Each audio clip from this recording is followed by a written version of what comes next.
after the authorities took multiple steps, why didn't it work? To support it, including mandating corporates to pay taxes strictly in the local currency, introducing a gold-backed digital money, and liberalizing the exchange rate.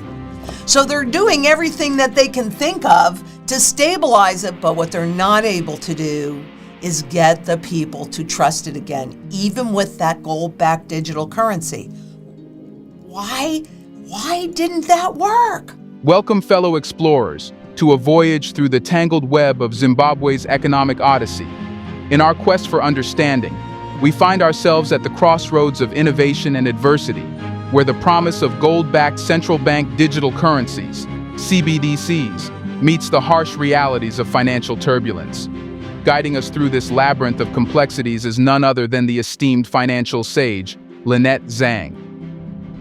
With her keen insight and unwavering scrutiny, we embark on a journey beyond the surface, peeling back the layers of illusion to uncover the heart of Zimbabwe's plight. But beware, dear voyagers, for this is no ordinary tale. Here, amidst the shifting sands of economic destiny, lies a narrative fraught with intrigue and deception. As we traverse the landscapes of monetary policy and national resilience, we confront the enigmatic paradox of Zimbabwe's struggle. What compels a nation to stake its hopes on the gleaming allure of gold-backed CBDCs, only to find itself mired in the quagmire of economic uncertainty? So, keep watching this video till the end. But today we're going to talk about what's going on in Zimbabwe and how they're attempting to get public confidence back again. Because so far everything they've done, frankly, has not worked. This is critically important for you to understand because it's showing you the most likely outcome for you wherever you are in the world. And if you have some thought, well, guess what? You can get into the position to benefit or at least sustain a reasonable standard of living. So let's just begin. Zimbabwe president hints at local dollar revamp after currency rout. Fiscal monetary heads working on new measures because the old ones worked so well. The Zimbabwean dollar has lost more than 40%, actually it's lost 87% of its value against the US dollar.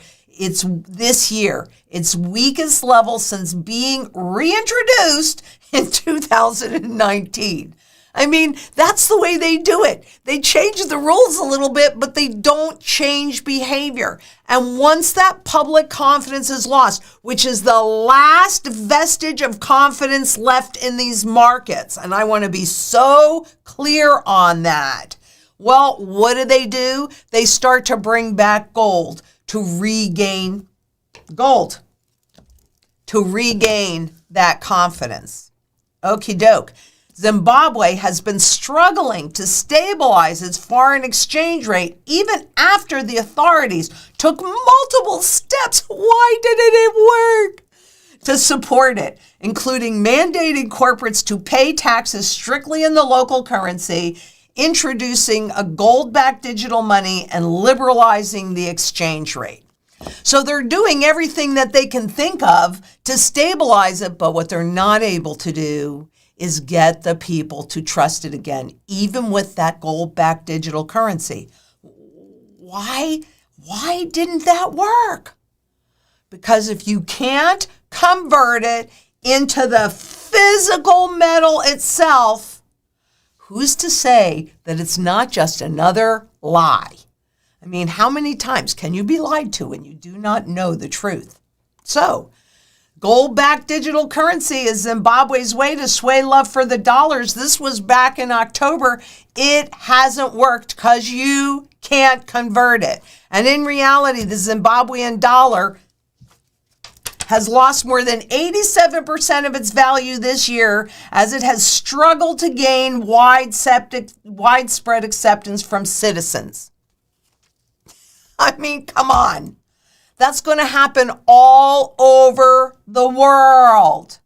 Once confidence is lost, it's almost impossible to get back again. but they always do it with gold. That's what history shows us, because gold has the broadest base of buyers since it's used in every single sector of the global economy. It really is just that simple. Always has demand. Now, what you're looking at here is spot gold versus the Zimbabwean dollar. And you can certainly see the overnight reset here, because what they do is they take something that has no intrinsic value. It's used one place only as a tool of barter, only as long as people trust it, and they revalue it against something that has all confidence, good money, gold. So what you're looking at here and here and here is that confidence in gold and, frankly, silver. We trust. It is that simple, because the reality is if you don't hold it, you don't own it, and your perception means nothing in a court of law. All this stuff, it's a promise. It's counterparty risk.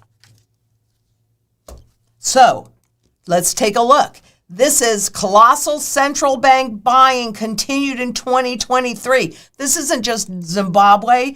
These are the global central banks. Gee whiz, what do you think they know that you don't know? Who knows more about what they're doing to the currency than central banks that are doing it? Why do you think they're buying gold? Because they are attempting to manage the reset. They are not sure that they're going to be able to do it, so they want to remain in control. Same exact reason why you too should be loading up on this as your wealth foundation. So until next we meet, make sure that you like this video. Give us a thumbs up. Please make a comment, and please share. We need to build this channel as quickly as possible to help the most people as possible, because quite honestly, together we can make a positive difference. So until next we meet, please stay safe out there. As we conclude our exploration of Zimbabwe's economic journey with Lynette Zhang, we extend our deepest gratitude to both new and loyal subscribers. Your support fuels our quest for knowledge and understanding. If you found this journey enlightening, we invite you to like, share, and subscribe to our channel for more insightful content. Together, let's continue unraveling the mysteries of the world around us. Thank you for joining us, and until next time, may your path be illuminated with wisdom and discovery.